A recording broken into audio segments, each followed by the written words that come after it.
Alright guys, we're hopping into this directly. We'll skip the intro for this one because it got started a little bit earlier. I do have to move the name down though because it's not Jjakji Jaedong, it's Barcode Jaedong. So we'll shrink that a bit. There we go. Shrinky-danks. Oh god, who remembers those? Those are like creepy crawlers.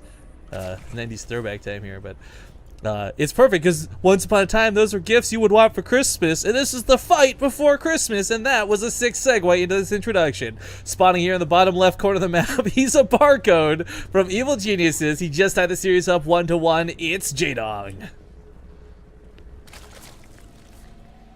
Upper left, Oz, the Red Terran. He's Jjakji. Deadwing's a big-ass map. We see definitely a lot of different play styles come down here, but before we talk too much about strategy, I want to give a big shout out to Mr. Tylati. He just subbed to the channel not too long ago, so we did miss it. Again, we're always a little bit hard keeping up with these things when we're casting these games, but another shout out as well to Nogra and Zero Gra, $25. Very generous donation. Says, Merry Christmas. Thank you very much, sir. But alright, guys. Getting down to brass tacks. Jjakji's a fantastic player. Jaedong is a fantastic player. But I think one thing that they're not thinking about that we need to consider is who they're fighting next. In the winner's match, there's Yoda waiting for one of these two. In the loser's match, there's TLO. To talk about the pros and cons of this really quick, we all know through tournaments and through Jaedong has definitely said this himself, ZVZ is his best matchup. If he falls to the loser's match, I actually don't think that's his worst case scenario. But at the same time for Jjakji, does he really want to fight against Yoda? How hard is that going to be for him? I mean, there's never a detriment to being in the winner's match, of course, but either way, it's a little bit scary, the prospect of what could follow this series. Jjakji has really good TVT lately, though. I don't know if it's on par with like Jaedong's win rate, but... Well, I always think about those Widowmine shots from that one IEM. That was a Daedalus Point, Jjakji's 6 shots. Oh, well that was TVZ, wasn't it? Yeah, that's what I'm saying. Like his TVZ is Jjakji's has always been pretty okay. Well, I said his TVT is really good. Oh, sorry, I thought you said TVZ. My mistake. Yeah, so that's why, because he might go up against Yoda. So I actually think that would be yeah. Oh, that's right. He took out MMA at DreamHack recently. I forgot about that. That was the big upset in my books.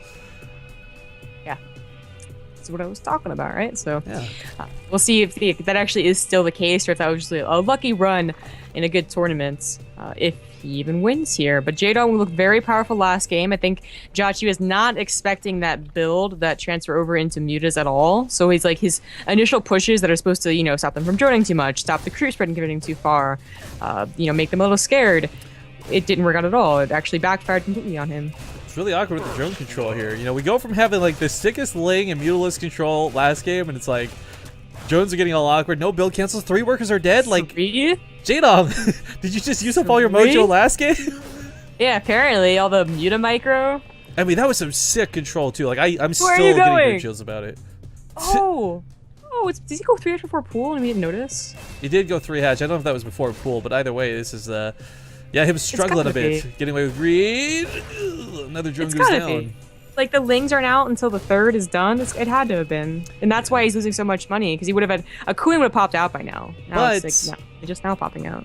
Despite the fact that he is losing drones, I mean, I'm really shocked more so that we didn't see Spore Crawler build cancels in the main. Like, running to the natural, running to the 3rd seems a bit desperate. He actually lets this extractor complete. That's a bit of an oops. But I mean, the reasoning behind this, I think is kind of okay. Because you gotta consider, like, this is one base that's, like, streamlined. Unlike other maps, there's not 3 different entrances here to the 3rd, much less the natural. So, getting away with this, I'd say it would be a little bit easier when it comes to defending those giant pushes. You know, whether it's Hellbats, Hellions, or that Medevac, but Jjakji's just gonna start walking some Marines down, realizing just what his opponent did. Or, no, never mind. JK. I was wondering what's happening in the bottom left. Yeah. The Reaper's just chilling. He can't see up that cliff, and the Zerglings can't hop down. So... Jaedong gets a Balin Nest kind of early. You know, like 6:30 is a good defensive one, but that was like 6:15, so I don't know if that actually plays any parts, but it is going to be useful. If he doesn't use it for aggression, it's going to be useful on the defense. Speed is about to finish here on 7 minutes, but Jjakji going for this Medevac, Marine, Hellion, and Hellbat. push. Yes, it's the Hellbats I think that get the most scary with this, but he does have that Baneling nest finishing up, and this is a big deal. Now, I'm a little bit shocked we didn't see Jaedong blindly get scared and start chipping down the rocks. So oftentimes you predict tanks on this map. I mean, it's just been abused by every Terran player who's ever played on Deadwing at some point. But what he's building is perfect for this. He'll have Banelings out to hit those Hellbats. I mean, you only need about 6 to be perfect, but he doesn't have any yet. I really think he's gonna go for an all-in. This is a lot of link. This isn't. Yeah, this isn't like, oh, I need this many and then I'll drone behind it. Because that's what you want to do against an all-in. You want to be able to react absolutely perfectly and then macro out of it. This is, I definitely want to kill you, and it just happens I'm going to be able to defeat this first.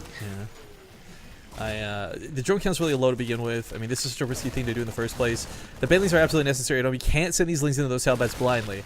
The sad thing is these Banelings are just barely not complete. Oh my gosh, these other ones were morphed in the back way too late. Is he even going to have any Banelings for this? Just barely. The Lings are buying enough time. There was a Ling counterattack. I don't know why it jumped. Okay, there it goes. There we go. Into the SCV line. It's going to do a lot of damage. Jjakji has no production. His Banshee is about to pop out. These queens, there's not 5 queens, it's not 3 queens, it's no queens. Lings now against what is Marines and Hellbats. If there weren't Hellbats, this would be a completely different situation for Jaedong, but he's camping the production best he can. More Hellions about to spawn in just a second, and those should be able to clean these up at home. For Jaedong's sake, his risky gambit is not paying off. A couple more Banelings morphing here at the top of the ramp. Only he had Banelings. Like, those Banelings would have absolutely like 1 or 2 seconds, right? Like, that's the difference of victory and defeat, possibly. Wow. Wow, wow, wow. He might still hold on to all 3 of his bases, but he is very low on drones. He needs to attack now if he wants to hold on to that 3rd, and he will not hold on to it. You know, Jaedong's done a pretty good amount of damage behind this. Both players on equally low amounts of workers, but I think at the end of the day, it's the fact that Jaedong comes out of this with no queens, and there's a Banshee coming into play. Oh, yeah, and God, he even killed the Hellbats. Jaedong is going to lose this game. It seemed like he had, like, a perfect... I mean, this went all awkward. I mean, last game was so perfect. I can't stress that enough. And then this game just goes wrong in every way possible. Here's the Banshee, the main crown, the last couple drones. Even if that queen comes out, there's no detection. That's it. Jaedong has lost this series. Damn. Such an anticlimactic follow-up to that second game, but congratulations.